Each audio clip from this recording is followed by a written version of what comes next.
അമേരിക്കയുടെ ഇസ്രായേലിൻ്റെയും കാര്യങ്ങളൊക്കെ നോക്കുമ്പോൾ ഇന്ന് ഏറ്റവും കൂടുതൽ ചർച്ച ചെയ്യപ്പെടുന്ന ഏറ്റവും പ്രധാനപ്പെട്ട വാർത്ത അത് റഷ്യയുടെ വാർത്തയാണ്.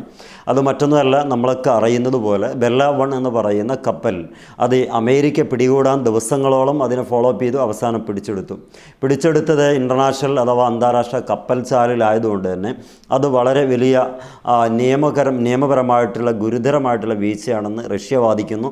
അമേരിക്ക വാദിക്കുന്നു നിങ്ങൾ മറ്റ് പല രാജ്യങ്ങളെയും സംരക്ഷിക്കാനും അവരെ സഹായിക്കാനും വേണ്ടിയിട്ടാണ് ഇങ്ങനൊരു കള്ളക്കടത്ത് എന്ന് പറയുന്നില്ലെങ്കിൽ പോലും ഇങ്ങനൊരു സർവീസ് നടത്തുന്നത്. അതൊരിക്കലും ഈ അമേരിക്കക്ക് സഹിക്കാവുന്നതിലും അപ്പുറമാണ്. പക്ഷേ അതിൻ്റെയൊക്കെ അലയൊലികളായിട്ട് അമേരിക്കയുടെ ഈ ഒരു സമീപനം ഇറാൻ നേരത്തെ തന്നെ കണ്ടതാണ്. അതുകൊണ്ട് തന്നെ ഇറാൻ്റെ കപ്പലുകളിൽ ഒരിക്കലും ഇറാൻ്റേതായിട്ടുള്ള പതാകകൾ കാണാറില്ല. റഷ്യയുടെ കപ്പലുകളിലും അതേപോലെ തന്നെ ഇറാൻ്റെ സഹായകമായിട്ടുള്ള കപ്പലുകളിലൊക്കെ റഷ്യൻ പതാകയാണ് വെക്കാറുള്ളത്. അത് കൃത്യമായിട്ട് അമേരിക്കയ്ക്ക് അറിയാം. പക്ഷേ അമേരിക്കയ്ക്ക് ഈ റഷ്യൻ പതാക ഉള്ളതുകൊണ്ട് തന്നെ ഇത്ര നാൾ ഹൈജാക്ക് ചെയ്യാനോ അല്ലെങ്കിൽ അതിനെ പിടിച്ചു വെക്കാനോ ഒരു പ്രയാസമുണ്ടായിരുന്നു. പക്ഷേ ആ പ്രയാസമൊക്കെ മാറ്റിവെച്ച് ഇപ്പം റഷ്യൻ കപ്പലുകളുടെ അല്ലെങ്കിൽ റഷ്യയുടെ കൊടി നാട്ടിയിട്ടുള്ള കപ്പലുകളെ പിടിച്ചു വെക്കുകയും പരിശോധന നടത്തുകയൊക്കെ ചെയ്യുന്നുണ്ട്. അത് പിടിക്കുമെന്ന് ഏകദേശം ധാരണയായപ്പം സമ്മറൈസ് കൊണ്ടൊക്കെ പ്രതിരോധിക്കാൻ റഷ്യ നോക്കിയിരുന്നു. പക്ഷേ അതൊക്കെ അവിടെ പരാജയപ്പെടുകയും ഇറാൻ്റെ അല്ലെങ്കിൽ റഷ്യയുടെ കപ്പൽ അമേരിക്കയുടെ കരങ്ങളിലേക്ക് എത്തുകയും ചെയ്തിരിക്കുകയാണ് ഇപ്പം. അതിൽ റഷ്യ രണ്ട് ഭാഗത്തുള്ളത്. റഷ്യ പറയുന്നത് നിങ്ങളീ പറയുന്ന വാദങ്ങളൊക്കെ തെറ്റാണ്. രണ്ടാമത് ഈ കപ്പൽ ചാലിൽ നിന്ന് പിടിക്കുന്നത് ഒരിക്കലും അനുവദിക്കപ്പെട്ടതല്ല. അത് വലിയ ഗുരുതരമായതിൽ ആ ഗുരുതരമായ വീഴ്ചയ്ക്ക് ഞങ്ങൾ സൈനിക നടപടികൾ സ്വീകരിച്ചേക്കും. പക്ഷേ അമേരിക്ക പറയുന്നു നിങ്ങൾ ചെയ്യുന്നത് വളരെ മഹാ തെറ്റാണ്. ഞങ്ങൾ എവിടെയാണോ ആ കപ്പൽ അങ്ങനെ കാണുന്നത് അത് പലപ്പോഴും ഞങ്ങൾ വ്യത്യസ്തമായിട്ടുള്ള ഇടങ്ങളിൽ കണ്ടിട്ടുണ്ട്. അതുകൊണ്ട് പിടിക്കാൻ പറ്റിയ ഇടം ഇവിടെ ആയതുകൊണ്ട് ഞങ്ങളിവിടെ പിടിച്ചു വെക്കുന്നു. ഒരു വെനസ്വേലയുടെ കപ്പൽ കൂടി പിടിക്കപ്പെട്ടിട്ടുണ്ട് എന്ന വാർത്ത വരുന്നുണ്ട്. ടോട്ടൽ 2 കപ്പലുകളെ ഓയിൽ ടാങ്കറുകളെയാണ് പിടിക്കപ്പെട്ടിട്ടുള്ളത്. അതിലും നല്ല രീതിക്കുള്ള എണ്ണ ഉണ്ട് എന്ന് പറയുന്നു. 6 ലക്ഷം ലിറ്റർ എന്നത് പറയുന്നു, 60 ലക്ഷം എന്നൊക്കെ പറയുന്നുണ്ട്. ഏതായിരുന്നാലും അതിൻ്റെ വ്യക്തത വന്നിട്ടില്ല. 2 കപ്പലും കൂടി 3 ലക്ഷം 6 ലക്ഷം ആയിരിക്കാം, അല്ലെങ്കിൽ 30 ലക്ഷം 60 ലക്ഷം ലിറ്റർ ഇന്ധനമാണ് നിറക്കപ്പെട്ടിരിക്കുന്നത്. ആ ഇന്ധനവും അവിടെയുള്ള ആളുകളെയൊക്കെ പിടിച്ചിരിക്കുന്നു എന്ന വാർത്ത പുറലോകത്ത് എത്തുമ്പം CNN ഉൾപ്പെടെയുള്ള വാർത്താ മാധ്യമങ്ങളൊക്കെ ഇത് വലിയ പ്രചാരം സൃഷ്ടിച്ചുകൊണ്ട് ഹൈലൈറ്റ് ചെയ്ത് വാർത്തയായിട്ട് കൊടുത്തിട്ടുണ്ട്. പക്ഷേ ഇത് 2 പോർമുഖങ്ങളാണ് ഇപ്പോൾ നിലവിലുള്ളത്.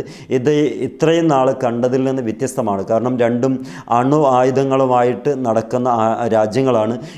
ഇറാനെ സംബന്ധിച്ചിടത്തോളം അണു ആയുധം ഉണ്ട് ഇല്ല എന്നുള്ള രീതിയായിരുന്നു. പക്ഷേ എന്താണെങ്കിലും റഷ്യയെ സംബന്ധിച്ചിടത്തോളം ഉണ്ട് എന്നുള്ള തീർപ്പ് കൽപ്പിക്കപ്പെട്ടതാണ്. അമേരിക്കയുടേതാണെങ്കിലും ഉണ്ട്, ഈ അണുവായുധം ഉണ്ട് എന്നുള്ള തീർപ്പ് കൽപ്പിക്കപ്പെട്ട 2 രാജ്യങ്ങൾ പോർമുഖത്തേക്ക് വരുമ്പം അവിടെ പേടിക്കപ്പെടുന്നത് ആ ഭാഗത്തുള്ള രാജ്യം ഒട്ടുകയാണ്. അവിടെയാണ് നമ്മൾ മനസ്സിലാക്കേണ്ടത്. ആ രാജ്യത്ത് ഇപ്പോൾ അടുത്ത് പിടിച്ചെടുക്കപ്പെട്ട വെനിസ്വേല, ക്യൂബ, അതേപോലെ കൊളംബിയ ഉൾപ്പെടെയുള്ള രാജ്യങ്ങൾ ഈ മുൾമുനയിലായിരിക്കുകയാണ്. അമേരിക്കയുടെ പകപോക്കലിന് അല്ലെങ്കിൽ അമേരിക്കയ്ക്ക് വേണ്ടി ഒരു പ്രതിരോധം സൃഷ്ടിക്കാൻ വേണ്ടി റഷ്യ ഏതെങ്കിലും അർത്ഥത്തിൽ പോർമുനകളായിട്ടുള്ള ആണവ ആയുധങ്ങൾ പരീക്ഷിക്കപ്പെടുമോ എന്ന വാർത്ത തെല്ലെന്നല്ലാത്ത രീതിക്ക് വലിയ രൂപത്തിൽ ആശങ്ക ഉണ്ടാക്കുന്നത്. തിരിച്ചിങ്ങോട്ടും അങ്ങനെ തന്നെയാണ്. റഷ്യയും റഷ്യയുടെ അനുബന്ധ ഏരിയകളിലുള്ള രാജ്യങ്ങളും ഇപ്പോൾ വലിയ പ്രയാസത്തിലും പ്രതിസന്ധിയിലും പോകുന്നുണ്ട്. പക്ഷേ ഇത് ഉപയോഗിക്കുക എന്ന് പറയുന്നത് വിദഗ്ധരായിട്ടുള്ള ആളുകളൊക്കെ പറയുന്നത് ഒരു മയൽപ്പിടുത്തം മാത്രമായിരിക്കും. അതിലപ്പുറം ഒരു കാര്യം ഇത് അങ്ങോട്ടും ഇങ്ങോട്ടും ഉണ്ടാവില്ല. അമേരിക്ക ജയിക്കുന്നു എന്നുള്ളിടത്തേക്ക് അല്പമെങ്കിലും റഷ്യ താണു കൊടുത്താൽ അമേരിക്ക ആ കപ്പലിനെ വിട്ടുകൊടുക്കും. കാരണം അമേരിക്കയേക്കാൾ വളർന്നു എന്നുള്ളത് റഷ്യയെക്കുറിച്ച് പലപ്പോഴും അമേരിക്ക പരാതിപ്പെടാറുണ്ട്, പരിവം പറയാറുണ്ട്. അതൊന്ന് മുനയൊടിച്ച് കളയുക എന്നുള്ള രീതിക്കാണ് അമേരിക്ക ഇപ്പോൾ ഇതിനെ പിടിച്ചു വെച്ചിരിക്കുന്നത്. ഒന്നും ചെയ്യാനല്ല, യുദ്ധം ചെയ്യാനും അവർ നിൽക്കില്ല. കാരണം അത്രമേൽ അപകടമാണ്. ഒരിക്കൽ ഇതെടുത്ത് ഉപയോഗിച്ച് കഴിഞ്ഞാൽ പിന്നെ അമേരിക്കയോ അല്ലെങ്കിൽ റഷ്യയോ ആ സംഭവം അവിടെ ഉണ്ടാവില്ല. കാരണം അവിടെ ജനവാസം ഇല്ലാത്തൊരവസ്ഥയായിട്ട് വരും. എന്നേക്കുമായിട്ട് ആ ലോകം തന്നെ നശിച്ചു പോകും, ആ ഭാഗം തന്നെ നശിച്ചു പോകും എന്നുള്ളത് കൃത്യമായി ബോധം ഉള്ള ആളുകളാണ് 2 കക്ഷികളും. അതുകൊണ്ട് ഇതൊരു പേടിപ്പിക്കൽ തന്ത്രമായിട്ടാണ് പലരും പറയുന്നത്.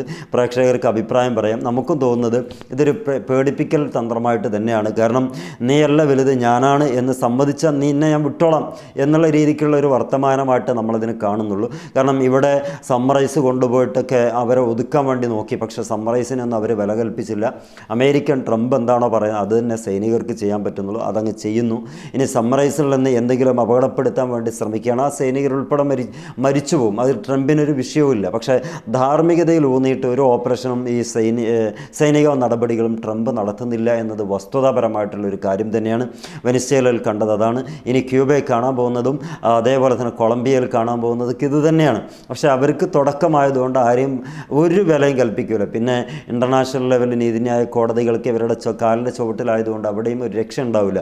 പക്ഷേ ഇപ്പോൾ പറഞ്ഞു വെക്കുന്നത് ഈ അമേരിക്ക ഇസ്രായേൽ ബന്ധം ഒന്നുകൂടി ദൃഢമാക്കാനും അതോടൊപ്പം തന്നെ റഷ്യ ഇറാൻ ബന്ധം ഒന്നുകൂടി അകൽച്ച ഉണ്ടാക്കാനും വേണ്ടിയിട്ടുള്ള ഒരു തന്ത്രപ്രധാനമായിട്ടുള്ളൊരു നീക്കമാണ് ഈ കപ്പൽ പിടുത്തത്തിലൂടെ നടക്കുന്നത്. ഒരു പക്ഷേ അങ്ങനെയാകും. കാരണം ഒന്ന് പേടിപ്പിച്ച് വിരട്ടി വിട്ടാൽ നിങ്ങൾ ഇറാനെ സപ്പോർട്ട് ചെയ്യരുത് എന്നെങ്ങാനും പറഞ്ഞ് ഒഴിവാക്കുകയാണെങ്കിൽ റഷ്യയുടേതായിട്ടുള്ള ആ ഒരു താല്പര്യങ്ങളൊക്കെ കീപ്പ് ചെയ്ത് മുന്നോട്ട് പോകുന്ന രാജ്യമായതുകൊണ്ട് തന്നെ അവർ ഇറാനോട് ഞങ്ങളിപ്പോൾ ഒന്നും ഉണ്ടാവില്ല, പക്ഷേ ഇറാനോട് പറയണ്ട എന്നുള്ള രീതിക്ക് അങ്ങനെ ഉണ്ടാവില്ല. ഇൻറ്റേർണലായിട്ടൊരു നീക്കുപോക്ക് അതിനായിരിക്കാം ഇങ്ങനെ ഒരു പിടുത്തവും ഈ ഒരു മൽപ്പിടുത്തങ്ങളൊക്കെ നടത്തുന്നത് എന്ന് പലരും വ്യത്യസ്തമായിട്ടുള്ള ആംഗിളിൽ നിരീക്ഷണം നടത്തി പറയുന്നുണ്ട്. പ്രേക്ഷകരായ നമുക്ക് എന്ത് തോന്നുന്നു എന്ന് കമൻ്റായിട്ട് എഴുതുക. എനിക്ക് തോന്നിയ കാര്യം ഞാൻ പറയാം.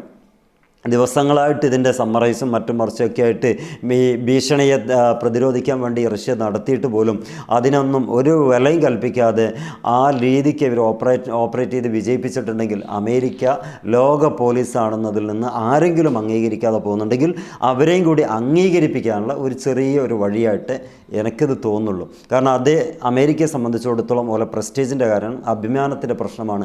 ആ വിമാനം എവിടെയെങ്കിലും ഒന്ന് കോട്ട വരുന്നത് എല്ലാം നിരുത്തരപരമായിട്ടുള്ള സമീപനങ്ങളാണ്, കാടൻ രീതിയാണ് അമേരിക്ക നടത്തുന്നുണ്ടെങ്കിൽ പോലും ഒരു ലോക പോലീസ്, വേൾഡ് പോലീസ് എന്ന പട്ടം അവർക്ക് മാത്രം അവകാശപ്പെട്ടത് അതാർക്കും വിട്ടുതരില്ല എന്ന് ട്രംപ് എപ്പോഴും പറയുന്നുണ്ട്. അത് തന്നെയാണ് ഇപ്പോൾ ഉള്ളത്. ഈ കപ്പൽ 2 കപ്പലിലും കൂടി 60 ലക്ഷം എന്നാണ് പറയപ്പെടുന്നത്.